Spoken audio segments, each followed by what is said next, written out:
Hello hello ಸ್ನೇಹಿತರೆ, ಎಲ್ಲರೂ ಹೇಗಿದ್ದೀರಾ? ನಾನಿವತ್ತು ನಿಮಗೆ ಒಂದು ವಿಶೇಷವಾದ ಚಟ್ನಿ ತೋರಿಸ್ತಾ ಇದ್ದೀನಿ. ಅದು ನೀರು ದೋಸೆ ಜೊತೆಗೆ. ಇದೊಂದು ಒಳ್ಳೆ ರೆಸಿಪಿ ಅಂದ್ಕೊಳ್ತೀನಿ.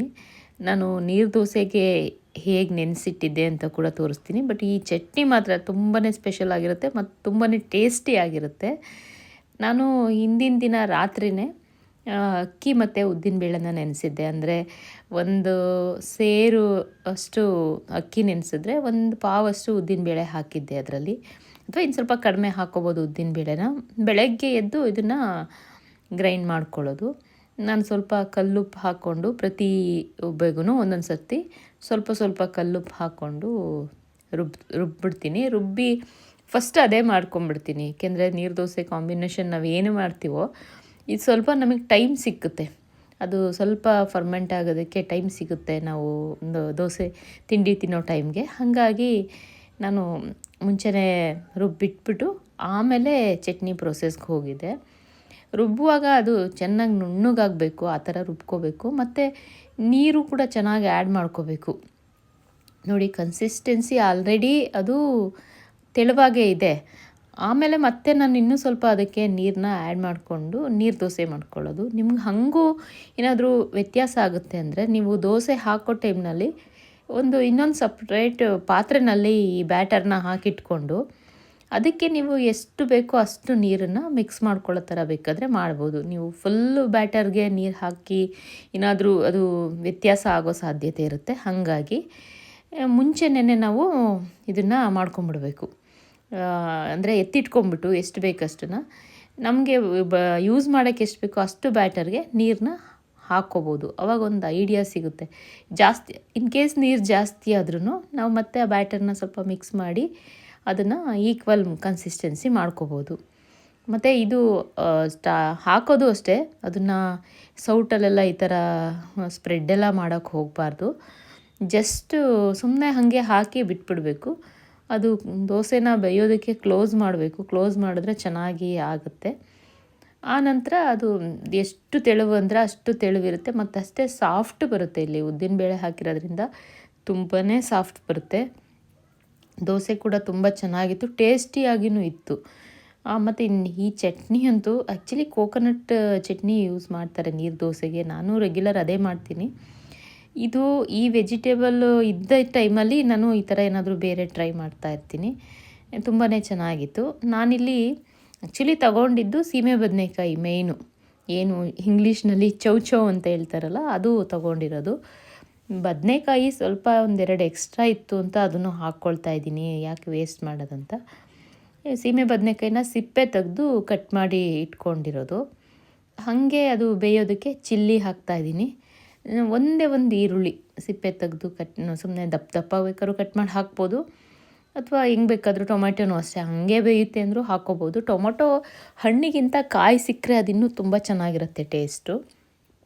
ಹಾಗೆ ಸ್ವಲ್ಪ ಉಪ್ಪನ್ನು ಹಾಕ್ಬಿಟ್ಟು ಅದು ಬೇಯೋದಕ್ಕೆ ಎಷ್ಟು ಬೇಕೋ ಅಷ್ಟು ಮಾತ್ರ ನೀರು ಹಾಕ್ಕೋಬೇಕು, ಜಾಸ್ತಿ ಹಾಕ್ಕೋಬಾರ್ದು. ಯಾಕಂದರೆ ಅದು ವೆಜಿಟೇಬಲ್ಸ್ದೆಲ್ಲ ನೀರಲ್ಲಿ ಬಿಟ್ಕೊಂಡಿರುತ್ತಲ್ಲ, ಮತ್ತು ಜಾಸ್ತಿ ಹಾಕಿ ಬಸಿಯುವಾಗ ಅದು ವೇಸ್ಟ್ ಆಗುತ್ತೆ. ಅಥವಾ ನಾವು ಇದನ್ನು ಸಾಂಬಾರು ಏನಾದರೂ ಮಾಡೋಕ್ಕೆ ಉಪಯೋಗಿಸ್ಕೋಬೋದು ಈ ನೀರನ್ನ. ನಾನು ಸ್ವಲ್ಪ ಜಾಸ್ತಿನೇ ಹಾಕಿಬಿಟ್ಟಿದ್ದೆ. ಚಟ್ನಿ ರುಬ್ಬಕ್ಕೇನು ನಮಗೆ ನೀರು ಬೇಕಾಗೋದೇ ಇಲ್ಲ. ಇದು ವೆಜಿಟೇಬಲ್ಸ್ದೇ ನೀರಿನಂಶ ಇರುತ್ತಲ್ವ, ಅಷ್ಟೇ ಸಾಕಾಗುತ್ತೆ. ಬೇಕಾದರೆ ಅದನ್ನು ಜಾರನ್ನ ಸ್ವಲ್ಪ ತೊಳೆದು ಹಾಕೋದಕ್ಕೊಂಚೂರು ಈ ನೀರನ್ನ ಯೂಸ್ ಮಾಡ್ಕೋಬೋದು ಅಷ್ಟೇ. ಮತ್ತು ನೀರು ಯೂಸ್ ಮಾಡೋದೇ ಇಲ್ಲ ನಾನು. ಆ ನೀರನ್ನ ನಾನು ಬೇರೆ ಸಾಂಬಾರ್ಗೆ ಉಪಯೋಗಿಸ್ಕೊಂಡೆ. ನೀವು ನೋಡಿಕೊಂಡು ಸ್ವಲ್ಪ ಕಡಿಮೆನೇ ನೀರು ಹಾಕಿಟ್ಕೋಬೋದು.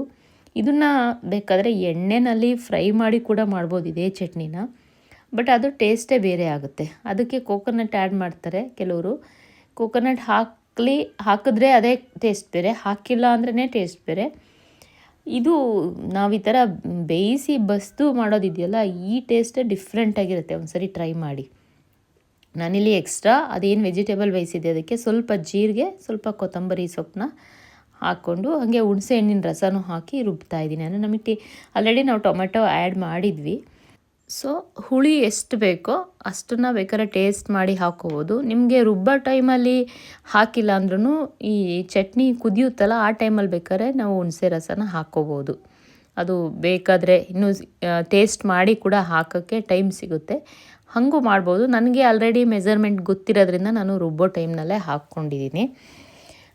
ನೆಕ್ಸ್ಟು ಇದು ಒಗ್ಗರಣೆ ಹಾಕಬೇಕು. ಮತ್ತು ಆ ಚಟ್ನಿ ಏನು ಪೇಸ್ಟ್ ಮಾಡ್ಕೊಂಡ್ವಿ ಅದನ್ನು ಆವಾಗಲೇ ಇದು ಮೋರ್ ಟೇಸ್ಟ್ ಬರೋದು. ನಾವು ಹಂಗೆ ಬೇಯಿಸ್ಬಿಟ್ಟು ರುಬ್ಬಿದ್ರೆ ಅದರ ಟೇಸ್ಟೇ ಬೇರೆ ಇರುತ್ತೆ.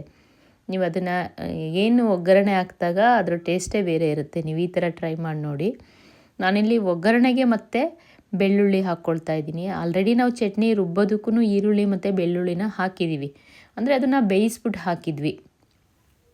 ಇವಾಗ ಒಗ್ಗರಣೆಗೆ ಬೆಳ್ಳುಳ್ಳಿನ ಚಿಕ್ಕ ಚಿಕ್ಕದಾಗಿ ಕಟ್ ಮಾಡಿ, ಈರುಳ್ಳಿ ಕೂಡ ಒಗ್ಗರಣೆಗೆ ಯಾವ ಸೈಜ್ ಬೇಕು ಆ ಥರ ಕಟ್ ಮಾಡಿಕೊಂಡು, ಒಂದು ಸ್ವಲ್ಪ ಒಣಮೆಣಸಿನ್ಕಾಯಿ, ಕರಿಬೇವು ಹಾಕಿ ಒಗ್ಗರಣೆ ಹಾಕ್ಕೊಳ್ತಾ ಇದ್ದೀನಿ. ಸ್ವಲ್ಪ ಉಪ್ಪು ನಾನು ಅಲ್ಲಿ ಕಲ್ಲುಪ್ಪು ಆ್ಯಡ್ ಮಾಡಿದ್ದೆ. ಯಾವಾಗ ಬೇಯುವಾಗ ತರಕಾರಿ ಬೇಯಿಸ್ಕೊಳ್ಳೋದಕ್ಕೆ ಕಲ್ಲುಪ್ಪು ಹಾಕ್ಕೊಂಡಿದ್ದೀನಿ. ಇವಾಗ ಒಗ್ಗರಣೆಗೂ ಸ್ವಲ್ಪ ಇದು ಒಗ್ಗರಣೆ ಈರುಳ್ಳಿ ಎಲ್ಲ ಸ್ವಲ್ಪ ಉಪ್ಪು ಹಿಡೀಲಿ ಅಂತ ಹಾಕಿರೋದು. ನೆಕ್ಸ್ಟ್ ಅದು ಕುದಿಯುವಾಗ ನಮಗೆ ಗೊತ್ತಾಗುತ್ತೆ, ಚಟ್ನಿಗೇನಾದರೂ ಇನ್ನೂ ಬೇಕಂದ್ರೆ ಅನಿಸಿದ್ರೆ ಉಪ್ಪನ್ನ ನಾವು ಹಾಕ್ಕೋಬೋದು. ಅದು ರಸನ ನಾವು ಬಸ್ಕೊಂಡಿರೋದ್ರಿಂದ ನಾವು ಉಪ್ಪು ಎಲ್ಲ ಅಂಶ ಎಲ್ಲ ಅದರಲ್ಲಿ ಹೋಗಿಬಿಟ್ಟಿರುತ್ತೆ ಆಲ್ರೆಡಿ. ಹಾಗಾಗಿ ಉಪ್ಪು ಬೇಕಾಗುತ್ತೆ, ಇನ್ನು ಸ್ವಲ್ಪ ಹಿಡಿಯುತ್ತೆ, ಬಟ್ ನೋಡ್ಕೊಂಡು ಹಾಕ್ಕೋಬೇಕಷ್ಟೇ. ಇವಾಗ ಒಗ್ಗರಣೆ ಗೋಲ್ಡನ್ ಬ್ರೌನ್ ಬಂತು ಅಂತೇಳಿ ಇವಾಗ ಚಟ್ನಿನ ಹಾಕ್ಕೊಂಡಿದ್ದೀನಿ.